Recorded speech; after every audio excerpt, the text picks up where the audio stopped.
Hello and welcome. In this presentation, we will discuss cost structure and relevant costs for supply chain decisions. In particular, we'll take an example of a company and understand the cost structure for outsourcing customer delivery versus investing in company-owned fleet. Now, an inconvenient truth is that conventional accounting methods are not really well suited for analyzing supply chain costs. And this is because these are designed to measure product costs for financial reporting. These conventional accounting systems group costs into very broad aggregated categories without necessarily considering the specific cost object or separating fixed and variable costs. And hence it becomes difficult to assess the important cost trade-offs that we have to consider within supply chain systems. So what is required is a cost information that can help bridge the gap between what the accounting system tells us and what we need to know to make optimal supply chain decisions. So we'll take the example of Senac, a Belgian company which supplies a full product package, seeds, products for plant nutrition and protection, and supplies, and also provides expert advice for agriculture and horticulture customers. The company's home and garden sector provides a full assortment of products to amateur gardeners. It could be plant protection products, fertilizers, potting soils, soil and supplies. And for illustrative purposes, we will consider 2005 and all the cost figures and revenue figures will be in terms of dollars. Revenue is $62 million. There are 290,000 line items, 7,000 products, 7,000 customers, 22,500 pallet warehouse. They have 129 employees with 40 sales technicians and 57 logistics people. The annual growth rate is 10% from 1996 to 2005.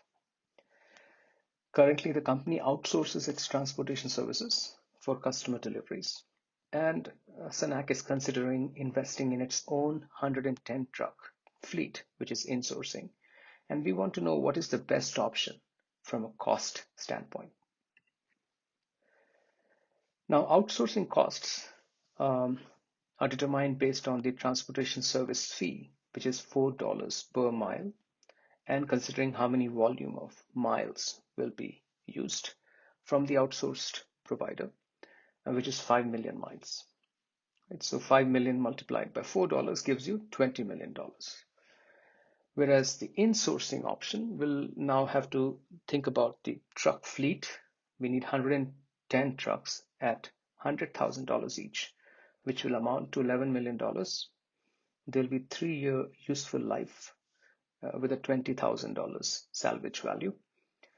The capacity of delivery that we can get from these trucks is 8,976,000 miles, which means our capacity utilization will be 5 million miles divided by 8,976,000, which will give us 56%.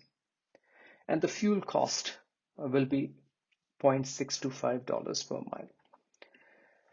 Now we can compare outsourcing with own fleet by looking at the relevant costs here. For outsourcing, we have a $20 million transportation service acquired fee multiplied by the total miles that we will be getting from them. We will have loading personnel cost, $30,000 per year multiplied by 15 people that we need. So that'll be 450,000. And then there's one scheduling person involved. So that's a $30,000 per year cost.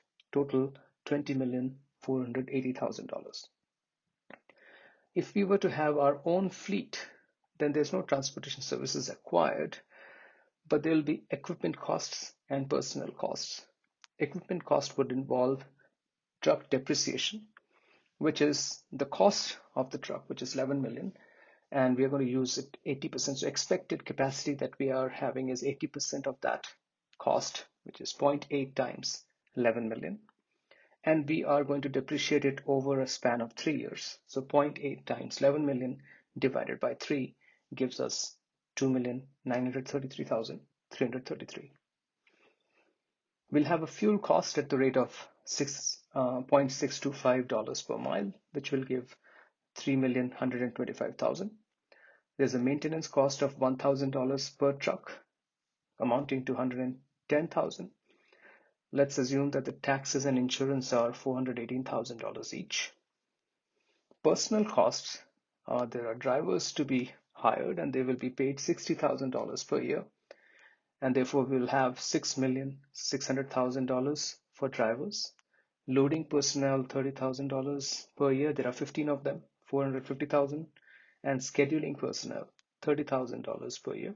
There are 2 of them that we'll need now, and that will be $60,000. So in total, own fleet amounts to 14,114,333.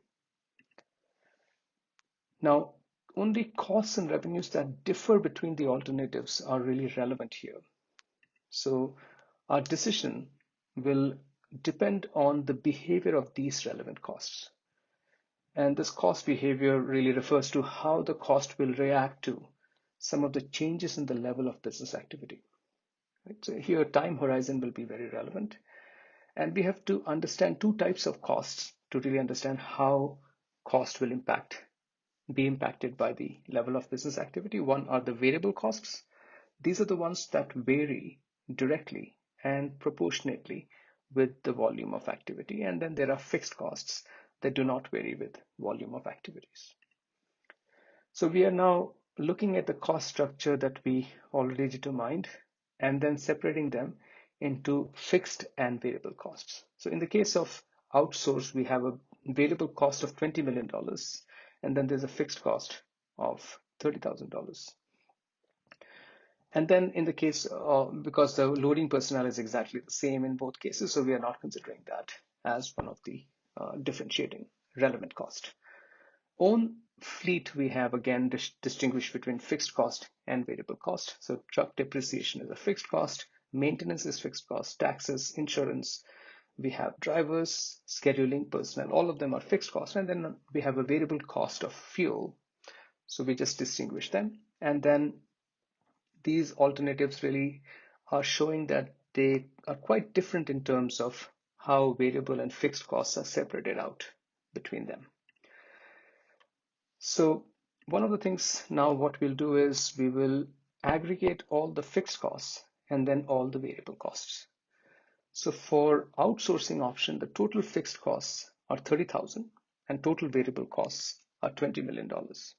Whereas in the case of own fleet, total fixed costs are 10,539,333 and total variable costs are 3,125,000. So we now understand that clearly the fixed cost in own fleet is way more than in outsourcing, and the variable cost in outsourced option is way more than what we have if we own our own fleet in this company's case. So now to really understand this dynamics, the total cost of outsourcing is mainly, as you can see, a variable cost. It keeps going up as we keep increasing the number of miles that we are going to outsource from the provider. And there's a small fixed cost here. And that's how the total variable cost increases over time, or over the number of miles that has been delivered. And this is now placing the total cost of own fleet with a much higher fixed cost that we see over here, and then a rate of increase of variable cost that is relatively less than what we had in the case of outsourcing. Right, so between the two now we can see which one is the indifference point, the point at which the two costs are intersecting. That will be the indifference point. Right? If we go on the right of that, we notice that the cost of outsourcing have started increasing. It's more costly to outsource than to own the fleet, whereas less than that point, it's more costly to own the fleet than to outsource. Now, higher fixed cost and lower variable cost structure typically indicates greater operating leverage. So we want to understand that part within the cost structure. How much is the operating leverage for a company? Now, a business endeavor that has high proportion of fixed cost and a lower proportion of variable cost, as we know, are the ones which have higher operating leverage. So we can basically measure the operating leverage by taking fixed cost and dividing it by total costs. We can also measure operating leverage by taking total contribution margin and dividing it by the operating income. Right? So the third way to calculate this would be to just take the difference between the operating income and divide it by the difference between the sales. And these are different ways in which we can understand the operating leverage of a company. So that's percentage difference of operating income and percentage difference of sales, which is what has been elaborated below here. So you're taking the operating income, which is higher, minus operating income, which is lower, dividing it by the operating income, which is lower. And likewise, sales, which is higher, minus sales, which is lower, divided by sales, that is lower. And that is giving you sort of the percentage values, numerator and denominator. So if we now compare a high operating leverage situation with a low operating leverage situation, we see that here we have revenues presented in blue line and total costs presented in the red line. And in this case, we can see very high fixed cost to start with, and there is a slow increase in the variable cost. Whereas in this case, we have low fixed cost, but a very fast variable cost increase as we keep on increasing the X. So in the case of high operating leverage, there will be a higher break-even point. So as we can see, the break-even happens further out from the origin, all else being equal. There's a rapid rise in profit when sales increase, as we can see here, and rapid profit decline when sales decrease. So if these are situations where large volatility can be found in the operating incomes and share prices of these companies. Whereas in the low operating leverage situation, there will be lower break-even point, everything else kept constant or equal. So we can see that the break-even point is happening before as compared to in this situation. There is less upside to their margins. And then in an economic downturn, these companies can cut their costs relatively quickly. So they are less volatile in terms of their operating earnings and share prices. So this is a way in which we can really categorize different companies that we see out there. So in strategic cost management, therefore, cost structure is an important aspect to be considered. It is fundamentally driven by the business model of a company. And the strategic cost management has more to do with real business decisions that companies take than with really slashing the cost. So if you were to define strategic cost management, it is a deliberate decision making aimed at aligning the firm's cost structure with its strategy and optimizing performance of that strategy. Alignment and optimization must comprehend the entire value chain and all stakeholders so that we can ensure long run sustainable profit for the firm. We need to consider structural cost. We need to consider executional cost when we are doing strategic cost management. Structural costs are to be considered by employing tools of organizational design, product design, and process design so that we can build a cost structure that is aligned with the strategy of the company. And executional cost management needs to be done by employing various measurement and analysis tools. We can use analysis tools like analysis of cost drivers, variance analysis, and then we can evaluate cost performance.